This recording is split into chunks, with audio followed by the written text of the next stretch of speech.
Chapter 4. Maylee adopts an egg. That evening, the two boys sat in the treehouse in the oak tree and discussed the day's adventures. "I don't want to go back to prehistoric times again," Sam said. "It's just too stressful. We always seem to end up in trouble, like real trouble." "Yes, it does seem quite dangerous," Peter said sadly. At that moment, Maylee's head appeared over the edge of the platform.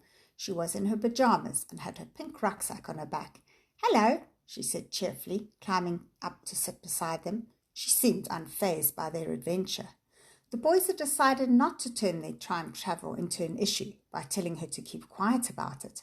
Maylee was unfamiliar with the concept of secret. In fact, telling her something was a secret would spur her on to talk about it loudly, unendingly, to whomever would listen. Peter had listened tensely when their mother had asked how Maylee's day had gone, and had breathed a sigh of relief when she'd continued to calmly mash potatoes and say, in response to Maylee's garbled version of flying into a forest and a monster that wanted to eat Fleabee. "Why have you still got your backpack on?" Peter asked. "It's your bedtime soon. Mom's going to be cross if you're not home." "I'm carrying the egg." "The egg? What egg?" "The egg I found." "Why?" Peter asked, puzzled. Maylee was often sent to collect the chickens' eggs, a job she enjoyed, but she usually put them in the egg holder on the shelf in their kitchen. "I'm going to be the mother when it hatcheth." As she spoke, she fished in her rucksack and carefully pulled out an egg unlike any they'd ever seen. It was very large, as big as an ostrich egg, but it clearly wasn't one, as it was greeny blue and covered in brown freckles. The shape was a strange and unbirdlike ovoid. The two boys sat staring at it. The same thought crossed their mind, and they shouted out at the same time, "Where did you get that?" "In the forest," Maylee said calmly. "That horrible thing was eating them. There were a whole lot, so I took one. I saved it." "It's a dinosaur egg." Once again the two boys spoke in unison. "I don't know what egg it is," Maylee said, "but I'm going to hatch it." After that there was great excitement, and the children raced off to the farm computer to Google dinosaur egg. "It says here that chickens and ostriches are the closest living relatives of Tyrannosaurus rex," Peter read. "It says that scientists got something called collagen out of a T-Rex bone and compared it to the collagen of lots of living animals, and it was most like chickens and ostriches. Let's treat it like a chicken egg." "That's a great idea," Sam said excitedly. "We can put it in the egg incubator. We have an old one in the barn from when my dad used to farm chickens. I know how to set the temperature, and I just read that chicken eggs should be kept at 37.78 degrees Celsius. "No," Maylee said firmly, clutching the egg to her chest. "It's my egg, and I'm going to hatch it." It took 20 minutes of reasoning and coaxing and explaining the egg would not hatch if it wasn't kept warm before they could persuade her to give it up and put it in the incubator. They all trooped off to the barn, plugged in the incubator, and put the egg tenderly in, covering it with a soft cloth. Sam set it at chicken hatching temperature. "There. Luckily the incubator's behind all this drunk," he said thankfully. "No one should notice it's on." "How long will it take?" Maylee asked anxiously. "Well, chicken eggs take 3 weeks to hatch, but we don't know what sort of animal it is or how long it's been in the egg already." "I'll come and check it all the time," Maylee said mournfully. She had empty nest syndrome already. For the next 3 days, the children checked the egg continually. They also turned it and put it into different positions to prevent the developing baby sticking to the membrane it was growing inside. Maylee took to sitting by the egg and reading to it, or playing close by with her dolls, making homes for them amongst the bales of straw. The boys were glad, as it freed them up to go outside and pursue their usual holiday activities without worrying that they would miss the hatching. They were secretly impressed at Maylee's tenacity and loyalty towards the egg. Her impending motherhood seemed to be bringing out an unexpected maturity and dedication. The days passed, and Maylee played patiently by the egg with her dolls, changing outfits and trying to brush and style their hair. A tough challenge, as it had reached that awfully frizzy, dreadlocked stage that old dolls reach. Despite Maylee's best efforts, they all looked like princesses who'd had a series of high-voltage electric shocks. The boys tried to identify the egg, but found too little information. It was only fairly recently that paleontologists had begun using X-rays to try and find out what baby was developing inside the fossil eggs. The boys discovered that one could sometimes tell from the type of shell whether it was incubated underground like a lizard or snake or above ground like a bird. Peter, who'd become obsessed with dinosaur eggs, gave long lectures about them. He would say, "Do you know that paleontologists think that the eggs of some of the dinosaurs were similar to crocodiles and turtles today?" Then, ignoring the unresponsive expressions, he would happily continue. "The temperature that crocodile and turtle eggs develop at turns the baby into a boy or a girl. The eggs are all buried in a hole dug in the sand by the mother, and the ones at the bottom are warmer than those higher up, and the eggs on the top are the coldest. So the eggs in the middle, which stay at medium temperatures, turn into females, and those at the top and bottom become male. Awesome, hey?" "I wonder if it'll be a herbivore or a carnivore," Sam said anxiously. "I wonder if it'll be a son or a daughter," Maylee said dreamily. "I wonder if it'll think you're a mother or a meal," Peter said teasingly. But Maylee wasn't listening. She was crooning a song to the egg. "Twinkle, twinkle, little egg, one day you'll hatch and grow big. One day you'll hatch and be mine. I'll look after you all the time." The boys exchanged an impressed glance. Pretty good rhyme for a 5-year-old. "I hope it does hatch," Sam said to Peter, "or poor Maylee will be spending her holidays in the barn for nothing." "And she'll be terribly disappointed," Peter said, adding, "she'll be still crazy about that there egg." "Well, so will we," said Sam, although a small part of him thought it might be better if the egg didn't hatch. Who knew what lurked within that blue spotted shell? On the morning of the 4th day, the boys went for a swim in the dam. The morning was not particularly successful, however. They tried to make a diving board from an old plank, but it came loose from its stone moorings every time they tried to bounce. When they'd had enough of swimming, they dried themselves and set off back to the farmhouse. They were approaching a gate when they heard shouting and saw Maylee speeding towards them. "It's going to hatch! It's hatching!" she yelled. The egg was in the same position in the incubator, but 2 small cracks had appeared, and it was rocking ever so slightly. "Coming," Maylee said, panting hard. "I can hear it." The boys stared fixedly at the egg and gave a collective gasp as a small piece of shell dislodged and an opening appeared. "I'm going to help it," Maylee said, grabbing the incubator lid. "No," Peter snatched her head away. "It may be dangerous. Leave the lid down and let's watch." Something moved within the small opening, and a yellowy shape appeared, then vanished. Before the transfixed children's eyes, one of the cracks grew bigger, and a large chunk of eggshell broke away, revealing an opaque whitish membrane. Through this, a yellow pointy thing projected, and, moving up and down, punctured the membrane, and a tiny snout popped out. It thrust upwards hard, cracking the shell further until it split open. A strange creature sat among the bits of shell, blinking in the harsh, unaccustomed light and looking at the children with large orange eyes. The baby dinosaur gave a loud, ear-splitting screech, shook its head from side to side, and flicked its tail. It had yellowy-brown, leathery skin and stood sturdily on hind legs which ended in large, springy-looking feet. Its front legs were much smaller, but both front and back paws ended in long, needle-sharp little claws. The tail was short and thick at the base, but tapered sharply, like a lizard with a very short tail.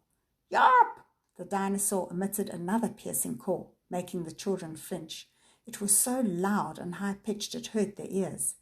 Maylee lifted the lid of the incubator and grabbed it before the boys could stop her. She cradled the strange animal to her chest, making crooning noises and stroking its back with her hand. It cuddled against her. "She's yellow," she said. "I'll call her Thunny because she's yellow like the sun." She whisked the blanket off the dolls and wrapped the dinosaur up until just its head and large round electric lamp eyes stuck out. It did not wriggle and appeared content in Maylee's arms, although every now and then it uttered the excruciatingly ear-piercing screech. "Just think," Peter said, staring hard at the dinosaur, finding hard to believe his eyes. "No call like that has sounded on Earth for millions and millions of years. We are hearing something no other human has ever heard." Just as well if you ask me, Sam said. It's the most awful sound I've ever heard. I'm surprised the barn window hasn't shattered. She's thang, she's hungry, Maylee said. Go and get her food. I'll go, said Sam. His mother was at the shops, and so it was a good time for a food raid. He went and hastily filled a plastic container with an assortment of raw mince, cheese, banana, lettuce, tomato, roast chicken, and finally he poured a small cup of milk. I don't think we should give it the milk, Peter said, when Sam proudly displayed his varied buffet. Mammals haven't been invented yet. I mean, they haven't evolved yet. Mammals feed their babies milk, but reptiles don't. And this is a reptile, or definitely more reptile-like than mammal-like. Came from an egg, remember? That's true. Sam looked a bit embarrassed. Its mother would probably take it to food so that it can feed itself, or regurgitate something to feed it like birds do. We have to work out if it's a meat eater or a plant eater, though it looks horribly like a meat eater to me. Sunny's head suddenly shot out of the blanket, and she uttered another ear-splitting yelp. Maylee stroked the small, scaly head with her finger, and immediately 2 yellow eyelids came down, and the dinosaur gave a little tremble of pleasure. I don't see signs of a third eye, that pineal opening, Peter said, examining Sunny's head cautiously. The scales all look the same. No sign of it. That means this dinosaur's on the line that led to mammals, not reptiles. Maybe the milk will be okay then. Yeesh, look at her teeth, Sam gasped as Sunny yawned, and he was treated to a full view. Her teeth were tiny, but her mouth literally bristled with them. Geez, if those are her baby teeth, I hate to think what'll come next. She's definitely a carnivore, Maylee confirmed. She bit me a little bit. It's worth a mistake, she added kindly, dropping a kiss on the dinosaur's head, and then holding up her thumb to show them a red mark encircling her small finger. Fortunately, the skin wasn't broken, but the boys exchanged an anxious glance. There was something rather scary about Sunny. Maylee seemed nothing but happy with her baby, however, and crooned and petted her like she did Pink Bear and her other toys. Sunny sat on Maylee's lap while the boys set out the food on an old plank in front of the small animal. The dinosaur squeaked, a sound much more kind to the ear, and stuck its head out, sniffing the food. It seemed nervous, however, and the minute either of the boys moved, it would dash back into Maylee's arms. Just doesn't seem interested in the food, Sam said worriedly. Birds don't have to eat immediately after they hatch. Maybe this is the same. I think we should give it, not it, Fanny, if a girl, interrupted Maylee sternly. Well, we can't be sure. Well, anyway, yes, I think we should let her rest a bit and try again just now, Peter said, quailing under Maylee's glare. They wrapped the dinosaur up in the blanket until it was completely covered up, then put it back in the warm incubator. It fell asleep almost immediately. The three of them stood and stared at the imperceptibly moving blanket, lifting ever so slightly with each breath. I've got that feeling I'm dreaming again, Sam said. Is this really real? I know what you mean, Peter replied, shaking his head. This is so random and crazy. At least she doesn't screech when she's asleep, Sam said. I think Fanny has slept enough now, Maylee said after 10 minutes, lifting the lid and taking the blanket-encased dinosaur out. Sam was about to stop her, but Peter said thoughtfully, maybe it's a good idea for it to bond with us. It's got to be tame or it's going to be impossible to raise it and keep it a secret. The rest of the day passed in a flash. They got to the point where Sunny seemed to have accepted them as her family and would follow them around if they put her on the floor. They managed to get her to eat a tiny bit of mince. She was not very enthusiastic, and they had to gently squeeze her jaws so that she would open them enough for them to pop some mince in. They also managed to squirt some beaten-up egg into her mouth with a syringe which Sam's mother had used to feed a baby bird. It was a messy business, and they were all full of sticky raw egg and mince by the end of it, but at least Sunny had eaten something. The next problem they faced was where to keep her for the night. Her ear-splitting screeches were the main problem. They couldn't possibly take her to their bedrooms. We can't let anyone know about her, Peter said. She'll be taken away and put in a cage and all kinds of horrible tests done to her, and the stone will get taken away when the adults find out about it for sure. Yes, and it can be used to do awful things, Sam said. You know how grown-ups are. Look what happened then when they discovered about nuclear stuff. They built bombs which can destroy the world and which have already killed lots of people. Perhaps they would go and change the past too, Peter said. Though actually, I've been thinking about that. The egg didn't become a fossil when we brought it into our time. It stayed as it was. Maybe you can't change things, just go to and fro in time. We don't know how it works yet, Sam said. Is it magic or something else? I wonder if it only works for me or whoever holds a stone. Do we have to be on the disappearing hill to do it? Where can Sunny sleep?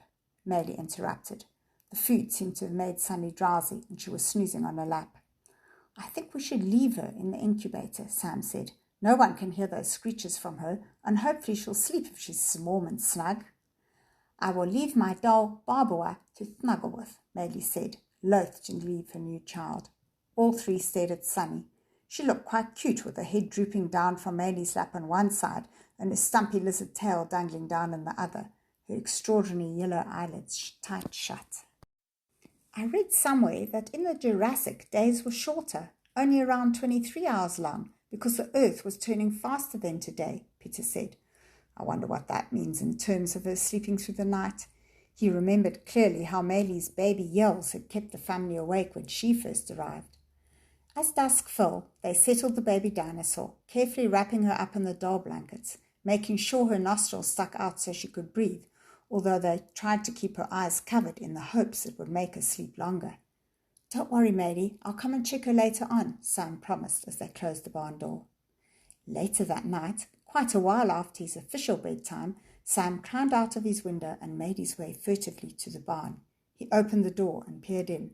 There was a still, blanketed lump in the incubator. He did not dare go closer for fear of waking her. Let sleeping dinosaurs lie, he muttered to himself, and withdrew quietly to go back to his own bed.